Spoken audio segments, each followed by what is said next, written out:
Hello అందరికీ, ఈరోజు నా ఈవినింగ్ రొటీన్ అయితే చూపిస్తున్నాను. ముందుగా అయితే ఈవినింగ్ 3 గంటల వాటర్ మిలన్ అయితే మా హస్బెండ్ అయితే కట్ చేస్తున్నారు. ఇంకా పిల్లలకు కూడా తింటే చల్లగా ఉంటుందని, వాళ్ళకి హెల్త్ అయితే బాగాలేదు, చికెన్ పాక్స్ అయితే వచ్చిందనమాట. అందుకే ఇంక రోజు వాటర్ మిలన్ తెచ్చి ఆఫ్టర్నూన్ కట్ చేస్తున్నాం అనమాట 3కి అట్లా. ఇంకా వాటర్ మిలన్ తినేసిన తర్వాత మా బబ్లు అయితే డ్యాన్స్ వేస్తున్నాడు. తినింది అరిగిపోయేదాకా వేస్తాడనమాట. ఇంకా టీవీలో పాటలు పెట్టుకొని డ్యాన్స్ వేసుకుంటూ ఉన్నారు.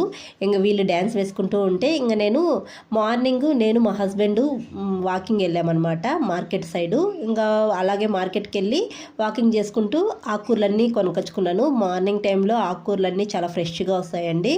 ఇంకా అక్కడ మనకైతే తక్కువ ప్రైస్ కూడా పడతాయన్నమాట. ఇంకా నేను 2-3 రకాల ఆకుకూరలు అయితే కొనుకొచ్చుకున్నాను. ఇంకా ఎర్రతోట కూర కర్రీ చేసుకొని తిని చాలా రోజులైందనమాట. ఇంకా దానికోసమే ఎర్రతోట కూర తెచ్చుకున్నాను అనమాట. ఇంకా నేను ఇక్కడ ఆకుకూరలు ఒలుచుకుంటా అంటే మా బబ్లు డ్యాన్సులు వేస్తూ ఉన్నాడు. ఇంకా ఈ ఆకుకూరలు అన్నీ ఒలిచి ఫ్రిడ్జ్లో అయితే పెట్టుకునేసాను. తర్వాత 6:30కి మా డిన్నర్ అయితే అయిపోతుంది. ఇంకా రైస్ అయితే తినము, ఏదైనా ఫ్రూట్స్ సలాటో వేసి తింటాము. పిల్లలకైతే రైస్ ఉండిందనమాట. రైస్ తిని మిగిలింగా ఇంకా మా ఆయన అయితే పెరుగు, ఆనియన్స్, పచ్చిమిర్చి వేసి సర్ది కలుపుకున్నారనమాట మార్నింగ్ తినేదానికి. ఇంకా నైట్ నేను బాదం పప్పులు అయితే నానబెడతాను.